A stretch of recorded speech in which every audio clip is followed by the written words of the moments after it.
எங்களோட சர்ச்ல இன்னைக்கு திருவிழா. அதுக்கு முன்னாடி என்னெல்லாம் நடந்துச்சுன்னு இந்த விளாக்ல பாக்கலாம். நான் ஒரு ஸ்ட்ராங்கஸ்ட் ரிலீஜியஸ் பிலீவர். அதே மாதிரியே மத்த மதங்களுக்கும் ஈக்குவலா மரியாதையும் மதிப்பும் கொடுப்பேன். ஒவ்வொரு மனுஷனுக்கும் அவங்களுக்கு ஏத்த அறிவும் தைரியமும் இருக்கும். அதை ஸ்கூல்ல இருந்து வீட்டுல இருந்து கத்துக்கிடுவாங்கன்னு சொல்லுவாங்க. ஆனா எனக்கு எங்க சர்ச்சும் பாதி அளவுல சொல்லி தந்தேன்னு நான் ரொம்ப ஸ்ட்ராங்கா பிலீவ் பண்றேன். கோயில் திருவிழாக்கு முன்னாடி நிறைய காம்படிஷன்ஸ் நடத்துவாங்க. இந்த வாட்டி என் பொண்ணுமே எல்லாத்துலயும் பார்ட்டிசிபேட் பண்ணியிருந்தா. எல்கேஜி பிள்ளைங்களுக்கு பைபிள் வேர்ஸ் சொல்லுதல், அப்புறம் அந்த ஃபேன்சி ட்ரெஸ் காம்படிஷன் நடந்துச்சு. ரெண்டுலயுமே பார்ட்டிசிபேட் பண்ணா.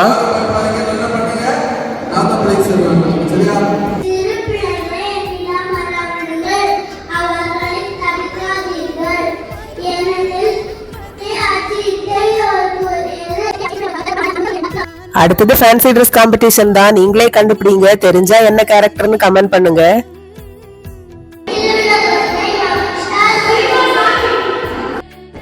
சின்ன சின்ன வண்டர்ஸ் எல்லாம் எப்படி பார்ட்டிசிபேட் பண்றாங்க பாத்தீங்களா? நிறைய பிள்ளைங்க நிறைய கேரக்டர்ஸ் எல்லாம் போட்டுட்டு வந்தாங்க. பாக்குறதுக்கே அவ்வளவு சூப்பரா இருந்துச்சு.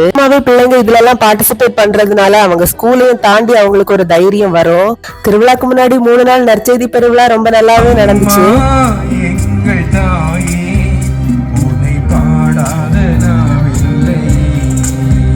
மூணு நாளுமே நற்செய்தி கொண்டாட்டம் முடிஞ்சதும் அன்பின் விருந்தெல்லாம் கொடுத்தாங்க. சந்தோஷமா சாப்பிட்டுட்டு வீட்டுக்கு வந்துட்டோம். அப்புறம் மறுபடியும் இனி திருவிழா விளாக்ல பாக்கலாம்.